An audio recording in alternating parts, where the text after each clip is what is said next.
आप लोगों को जय मसीह की। आज का विषय निरंतर प्रार्थना की शक्ति। लूका रचित सुसमाचार 18 अध्याय 1 से 7 पद के ऊपर यह मैसेज आधारित है।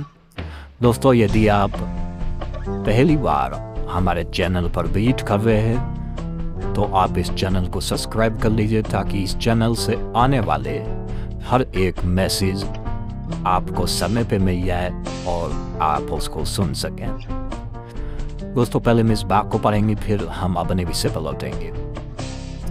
फिर उसने इसके विषय में कि नित्य प्रार्थना करना और हियाव न छोड़ना चाहिए। उनसे यह दृष्टांत कहा कि किसी नगर में एक न्यायी रहता था जो न परमेश्वर से डरता था और न किसी मनुष्य की परवाह करता था। और उसी नगर में एक विधवा भी रहती थी जो उसके पास आकर कहा करती थी कि मेरा न्याय चुका, मुझे मुद्दई से बचा। उसने कितने समय तक तो ना माना, परंतु अंत में मन में विचार कर कहा, यद्यपि मैं न परमेश्वर से डरता हूँ और न मनुष्यों की कुछ परवाह करता हूँ, तो भी यह विधवा मुझे सताती रहती है, इसलिए मैं उसका न्याय चुकाऊंगा। कहीं ऐसा न हो कि घड़ी घड़ी आकर अंत को मेरा नाक में दम करे। प्रभु ने कहा, सुनो कि यह अधर्मी न्यायी क्या कहता है। सो क्या परमेश्वर अपने चुनुओं का न्याय न चुकाएगा जो रात दिन उसकी दुहाई देते रहते, और क्या वो उनके विषय में देर करेगा। दोस्तों, ये दृष्टांत इस विषय को पर यीशु मसीह ने स्वयं शिक्षा दिया अपने चेलों को कि किसी नगर में एक अधर्मी न्यायी रहता था जो न परमेश्वर से डरता था और न किसी मनुष्य की परवाह करता था। उसी नगर में एक गरीब और एक विधवा भी रहती थी, और ऊपर से वो दुखी भी थी क्योंकि उसका पति किसी महाजन से कर्ज लिया था और अब वो मर चुका था, और वो महाजन उस विधवा को परेशान करता था।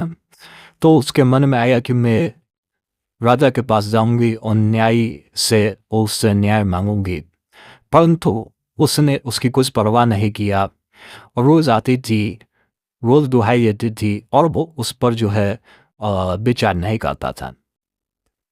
लेकिन इतने लोगों के सम्मुख बार बार दुहाई देने के चलते, जब वो अपनी मौज मस्ती में होता, जब वो अपने मन की शांति में होता, जब वो अपनी महिमा और प्रशंसा लोगों से सुन रहा होता था, उसी वक्त ये विधवा जाकर उसकी दुआएं देती थी। और जब वो बोलती थी तो इस राजा का मन दुखी हो जाता था, अप्रसन्न हो जाता था, क्योंकि लोगों के बीच में उसकी छवि थोड़ी सी खराब लगती थी। इसीलिए वो मन में सोचने लगा कि मैं न परमेश्वर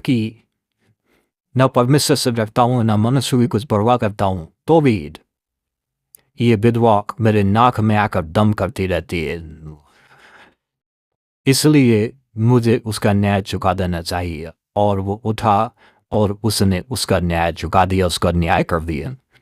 यीशु मसीह कहते हैं कि सुनो, वो अधर्मी न्यायी क्या कहता है। जब वो अधर्मी न्यायी अधर्मी होकर एक गरीब विधवा का न्याय चुकाया, तो क्या तुम्हारा धर्मी परमेश्वर, जो लोग दिन और रात उसकी दुहाई देते रहते हैं, क्या उनके विषय में देर करेगा? क्या उनकी प्रार्थना नहीं सुनेगा? दोस्तों, मैं कहता हूं कि वो तुरंत सुनेगा, ऐसे यीशु मसीह ने कहा। पर ये दृष्टांत हमको सिखाता है कि हमको निरंतर प्रार्थना करना चाहिए। और आपकी प्रार्थना का जवाब एक दिन ना मिला, दूसरे दिन ना मिला, एक महीना ना मिला, एक साल नहीं मिला, लेकिन याद रखना कि आपकी प्रार्थना का जवाब, आपकी प्रार्थना का उत्तर जरूर मिलेगा।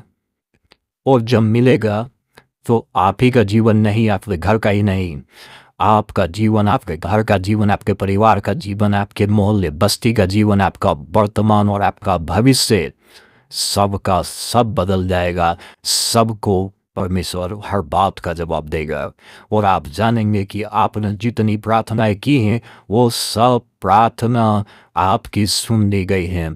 आप देखेंगे माहौल चेंज हो गया, समाज चेंज हो गया। दोस्तों, आप जानेंगे ये आपके परिवार के लोग, उनकी बोली भाषा, उनका व्यवहार बदल गया। आप कब आप कब जो है एक घास बन जाएंगे उन लोगों के लिए।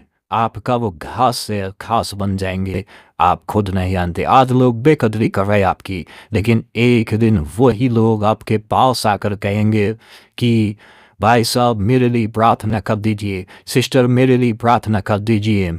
और वो लोग आपके आगे आएंगे और आपसे प्रार्थना कराएंगे और आपको अपने पास बुलाएंगे और आपको इज्जत भी देंगे, सम्मान भी देंगे। लेकिन दोस्तों, ये सब चीज़ सिर्फ और सिर्फ प्रार्थना करती है। प्रार्थना के दौरान होगा, प्रार्थना के दरमियान होगा।